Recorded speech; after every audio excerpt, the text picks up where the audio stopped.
bila zadin ay minal amalis salih faka'annama rakibal bahra bila safinah. Saking Abu Bakar As-Siddiq, moga-moga pangeran sapa Allah anhu sakingnya Abu Bakar As-Siddiq, mandakhala sapa manjing iya si wong al-qabra ing kubur bila zadin kalawan ora bekel ai tegese minal amali saking amal as-solihi kang becik.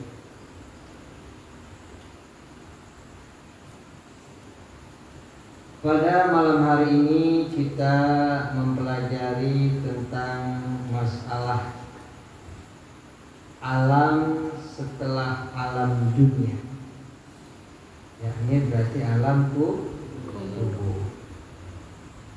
Abu Bakar Siddiq, kenal Abu Bakar Siddiq? Namanya adalah Abu Kuhafah.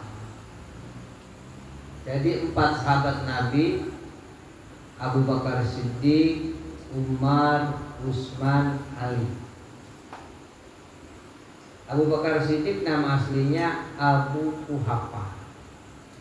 Kok jadi Abu Bakar As-Siddiq? Sedikit kita biar kenal, nanti kalau ditanya tentang sahabat Nabi setidaknya sama anak ada gambaran.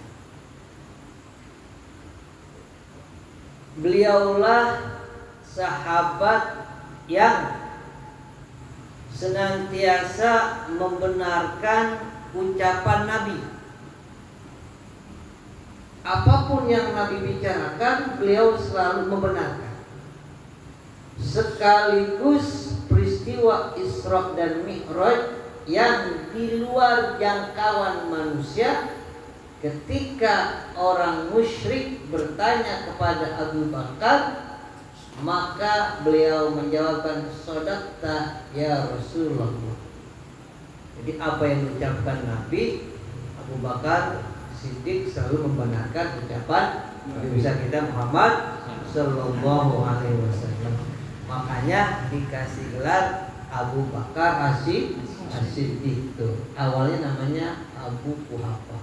Abu Bakar Siddiq punya anak namanya siapa?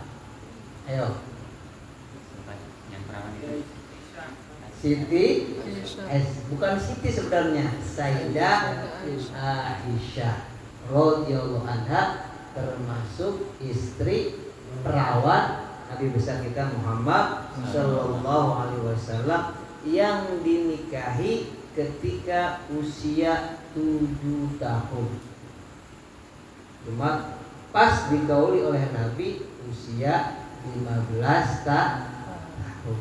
Jadi kalau seumpama kita ngincer nih, ada anak cantik, kalau daripada ambil orang yang bakal goda nih, nggak apa-apa diincer.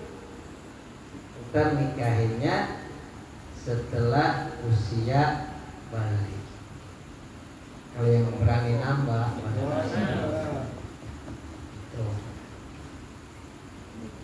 nah makanya dikasih gelar Abu Bakar sih. Yang kedua Umar. Umar itu diberi gelar Al-Faruq.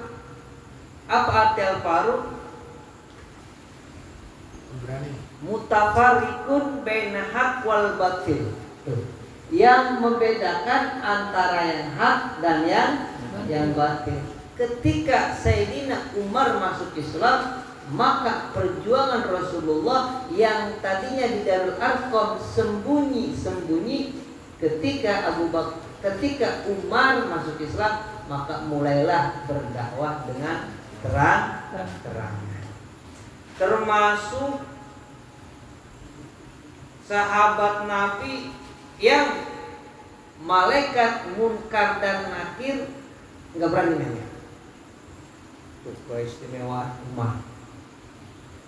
Jadi ada satu kisah dari Sayyidina Ali. Ini manusia galak banget. Dalam satu riwayat ketika Sayyidina Umar jalan, seumpama jalan sini nih. Nah, jin, gandarwo, iblis lewat. Ada Sayyidina Umar, enggak jadi. Dia lebih baik mincer. Saking istimewanya itu manusia. Bahkan hebatnya ketika di alam kubur Munkar dan Nakir dimarahin. Ketika ditanya marrabbuka wa man nabiyuka, apa kata Sayyidina Umar? Marah-marah langsung. Apa-apa? Nangin kayak gitu kalau bahasa kitanya. Aku ini sahabat Nabi. Makanya Sayyidina Ali memang pernah berdoa di Mukasyafah. Mukasyafah itu alam gaib terbuka. Dia bilang, ya Allah, saya pengen tahu nih, apakah Sayyidina Umar ini bisa juga menjawab pertanyaan malaikat Munkar Nakir. Karena ketika yang lain pada pulang, Sayyidina Ali dengerin. Pasti dengerin, kaget. Malaikat dimarahin. Istimewa daripada Munkar. Makanya nanti kalau kita mati dalam kubur, supaya malaikat belum nanya, kita marah-marahin aja. Kelas lain. Lebih bisa. Dengan apa? Dengan kebaikan yang kita bawa. Apa contohnya? Ketika ditanya sama malaikat Munkar, marrabbuka, gampang itu mah. Gua sering ngaji tiap malam Senin di majelis Alim Robat, diajarin. Bisa gua jawab itu. Ya, yang gua mau tahu nih malaikat, mannya man apa? Waduh, kata malaikat, gua nggak pernah ikut ngaji di Nobat, mana gua tahu. Udah dah, bisa ditanya. Istimewaan di antara orang yang duduk di majelis tak bisa mengenali malaikat, tentang Munkar Nakir. Yang penting ngajinya istiqomah, ikhlas, redho. Yang kedua, yang ketiga sahabat Nabi namanya Sayyidina Utsman. Utsman ini dikasih gelar Dzunurain, orang yang memiliki dua cahaya. Kenapa? Karena Sayyidina Utsman lah yang bisa menikahi dua putri kesayangan daripada Nabi besar kita Muhammad Sallallahu Alaihi Wasallam, Ummu Kulsum dan Siti Habsah. Sayyidina Habsah itu dinikahi oleh Sayyidina Utsman, tapi nggak langsung. Ketika pertama Ummu Kulsum wafat, nah baru ibarat kalau bahasa orang Jakarta mah turun ranjang. Ada semuanya, udah ada hukum-hukum itu udah. Kita juga baru turun ranjang kalau istri kita yang pertama wafat. Dzunurain, orang yang memiliki dua cahaya. Bahkan keistimewaan daripada Sayyidina Utsman itu kalau dia sholat 2 rakaat Al-Quran 30 juz hatam. Keistimewaannya. Nah ini kita nggak usah berpikir gimana caranya, nggak usah. Inilah orang-orang yang diberikan keistimewaan oleh Allah Subhanahu wa Ta'ala. Bisa kita bisa, asal kita namanya disebut amalannya mudawamah.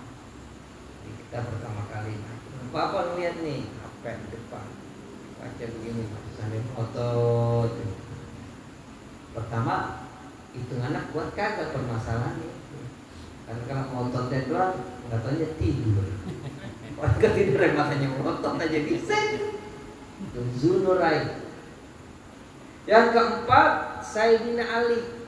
Sayyidina Ali itu diberi gelar karramallahu wajhahu.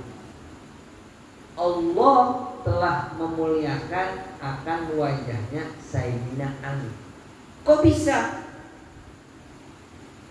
Sayyidina Ali semenjak dia usia balik tidak pernah melihat pisangnya sendiri. Keadaan buang air kecil besar nggak pernah dilihat. Kalau kita kan kalau Bandung kan ditonton, dia nggak pernah dilihat tuh. Makanya diberi gelar karramallahu wajhahu. Allah telah memuliakan akan wajahnya Sayyidina Ali, dan dialah yang menikahi putri kesayangan Nabi yang sampai memberikan keturunan yang kita kenal dengan Habib. Perlu dipahami ya, Habib itu bukan orang Arab tentang pakai udang-udang, hidungnya mancung, tinggi, wahnya Habib bukan.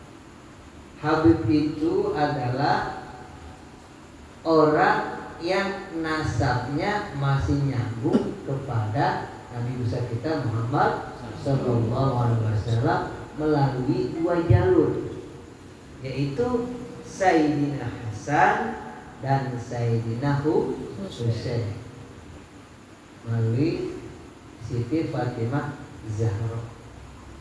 Perempuan yang diberikan keistimewaan bisa menjadi nisbat untuk anaknya, yaitu Siti Fatimah, Sayyidina Hasan binti Fatimah. Kalau kita, anak kita nih, laki perempuan, kita nisbatkan ke istri kita nggak boleh. Nah, itulah keistimewaan daripada putri Nabi yang bernama Fatimah Zahra. Jadi sekedar untuk nambah wawasan. Kita lanjut. Man dakhal, siapa yang masuk al-qabro akan kubur bila zatin dengan tanpa bekal.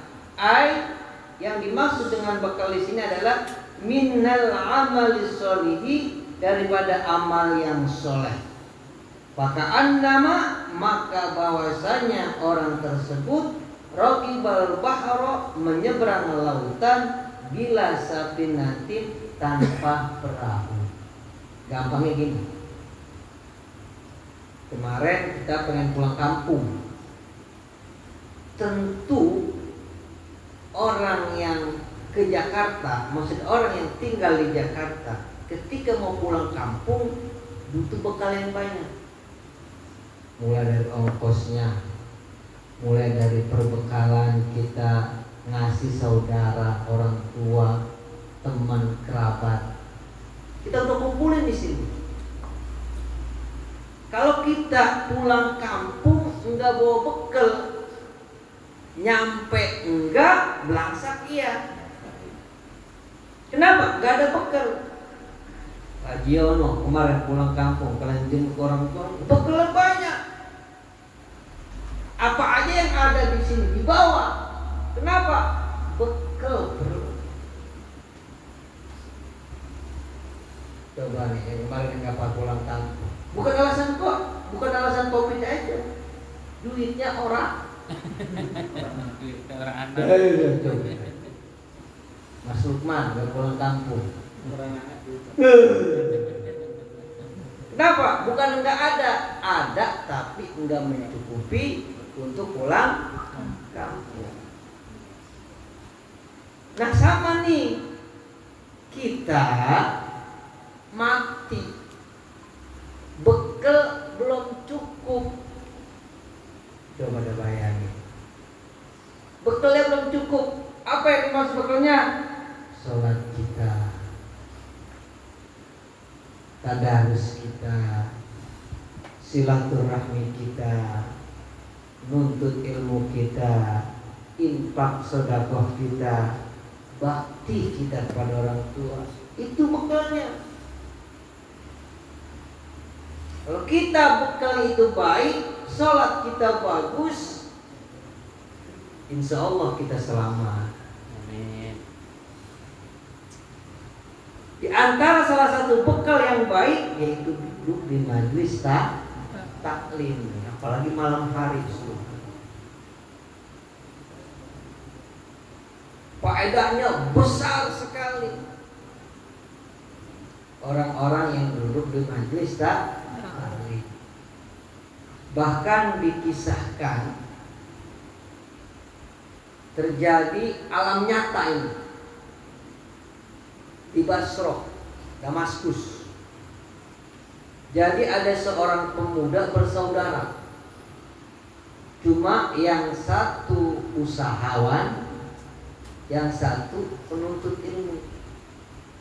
Cuma usahawan ini, harta yang dia cari semuanya diikhlaskan untuk abangnya yang menuntut ilmu. Nah, nggak taunya dua-duanya nggak ada umur. Seorang ibunya bersedih hati.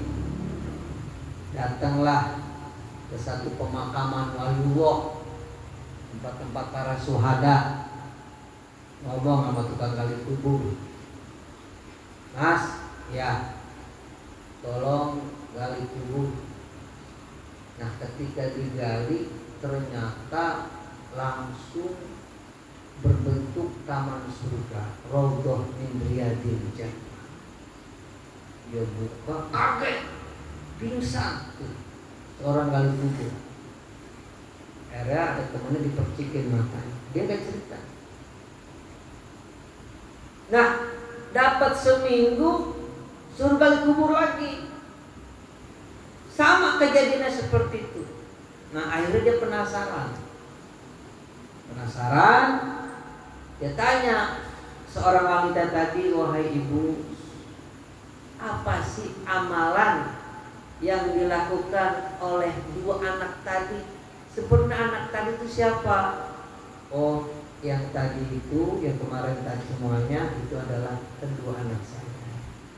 Yang satu orang yang giat duduk di majelis taklim menuntut ilmu Allah.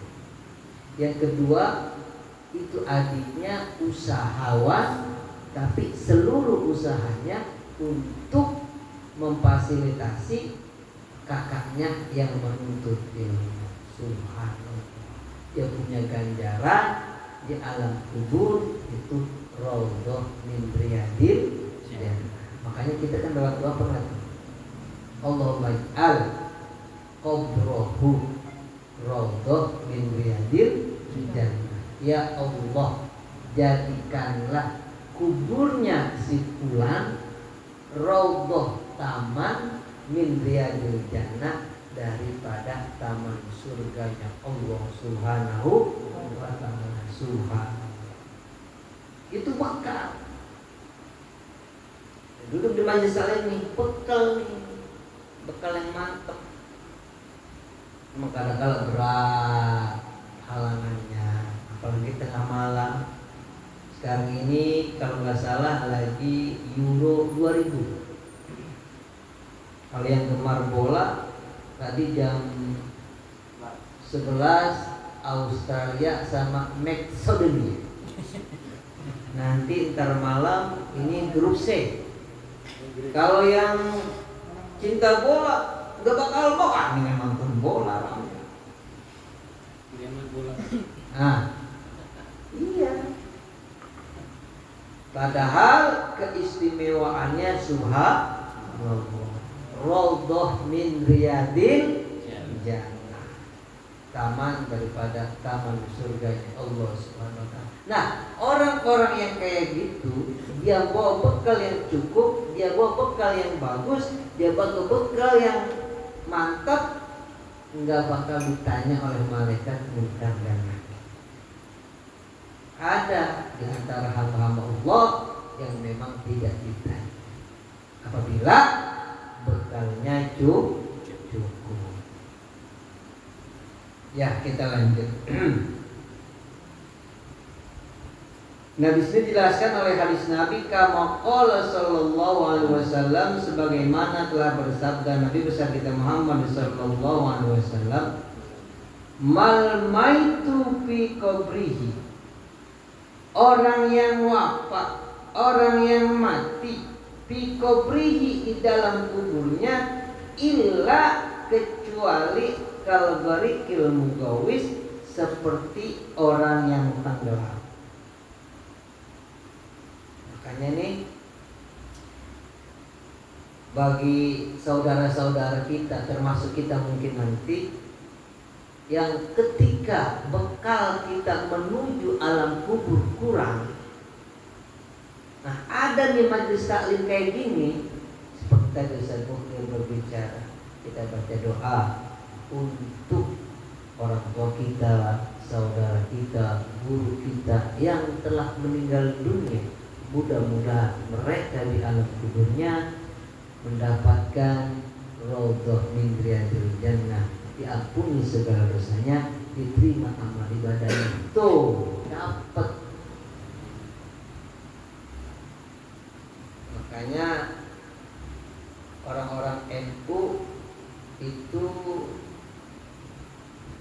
menjadikan satu tradisi baca tahlilan. Ini dalilnya nih. Ini dalilnya, ya. Jadi kalau nanti kita lagi tahlilan ada yang mengatakan bid'ah, haram, nggak diajarkan Nabi, oh berarti ngajinya nggak hatam. Yang ngajinya hatam tahu mal maitu fi qabrihi illa kal tariqil mugawis.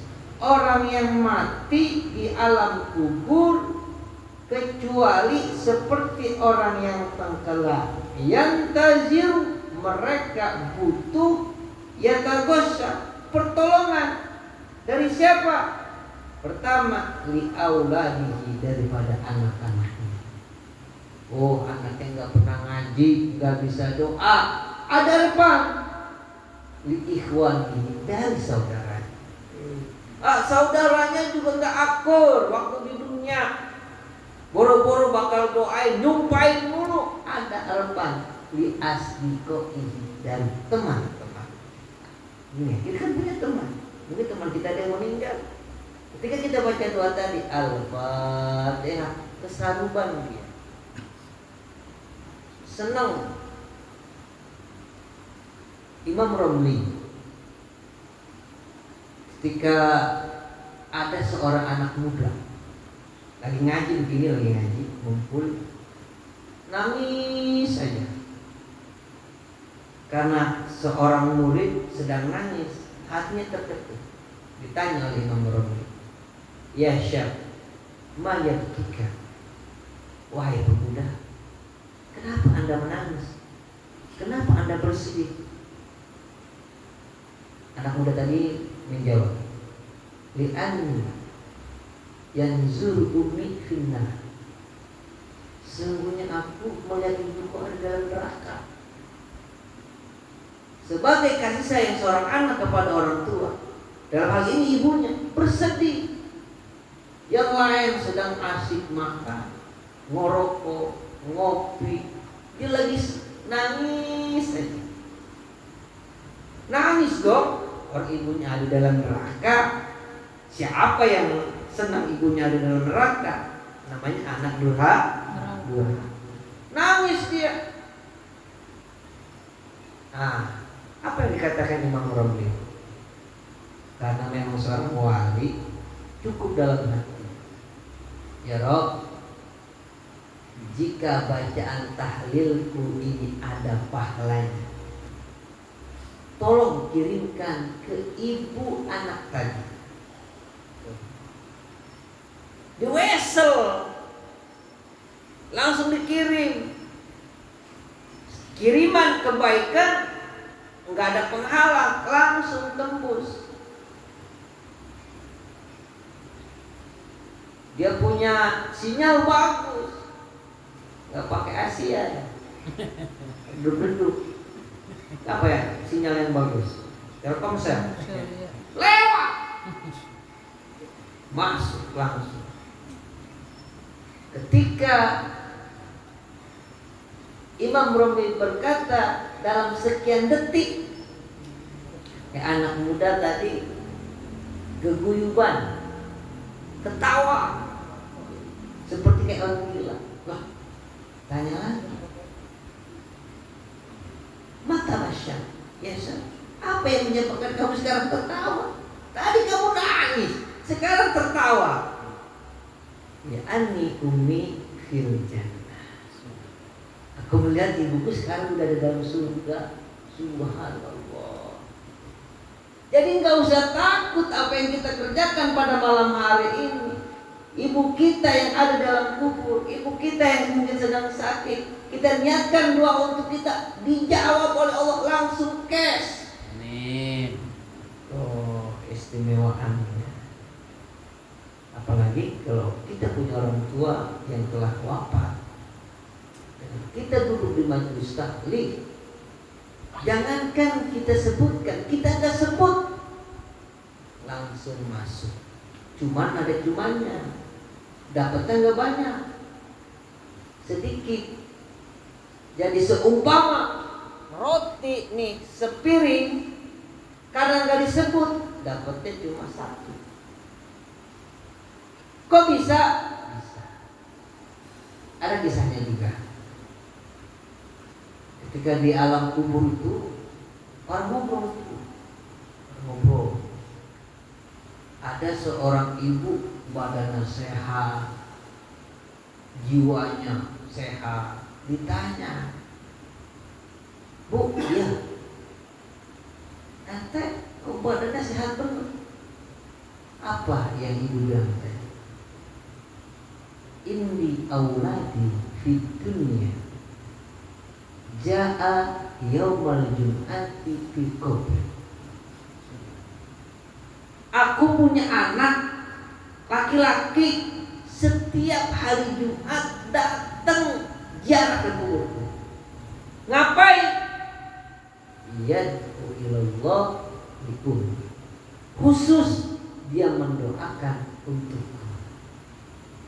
Tapi karena untuk mengharapkan keberkahan, dia tidak lupa mengucapkan minal mu'minina wal mu'minat wal muslimina wal muslimat. Tuh, makanya kita kalau dalam doa jangan pelit. Karena hakikat doa yang kita doakan untuk orang lain akan tembus balik ke kita. Dia berdoa, Allahumma gfirli ummi walil muslimina wal muslimat wal mu'minina wal mu'minat.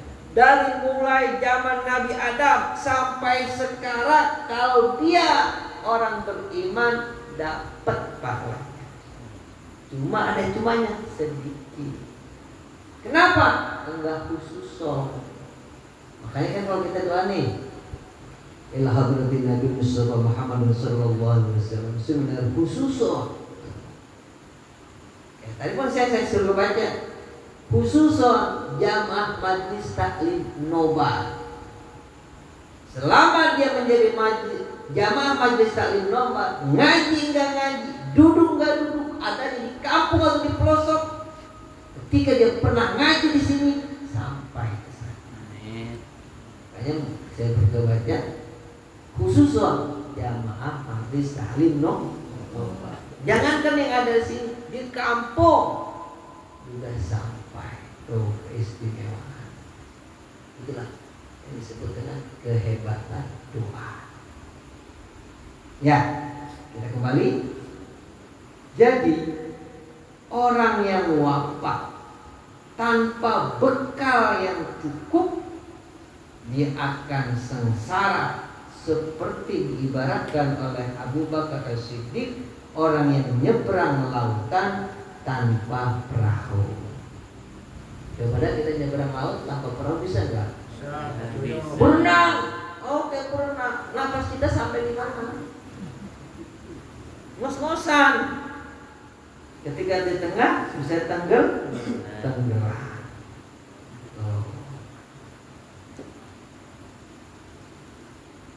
Jadi apapun kebaikan yang kita lakukan, itu akan bermanfaat untuk diri kita dan manfaat untuk orang lain sebagai bekal hidup kita. Ya, satu lagi. Izud dunya Muliakanlah dunia, kemuliaan dunia bil mal, dengan harta. Jadi kalau kita pengen mulia hidup di dunia ini, kudu rajin, giat, ngapain? Cari nafkah usaha.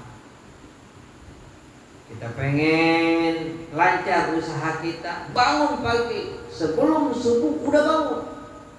Itulah izzud dunia namanya, bil mal.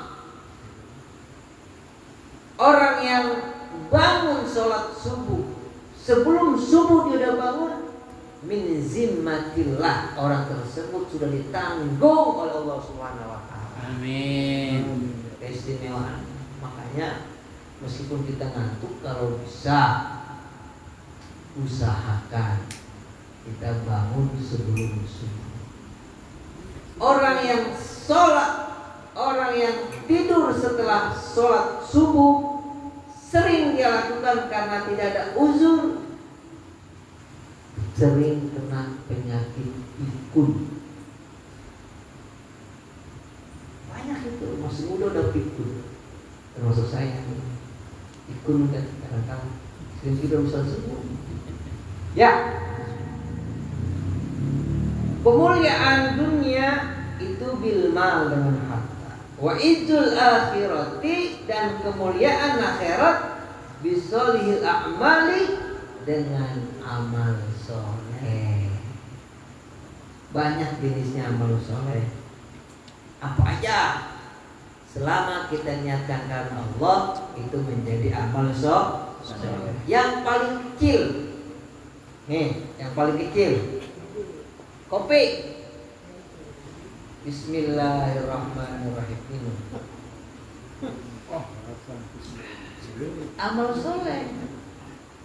Kenapa?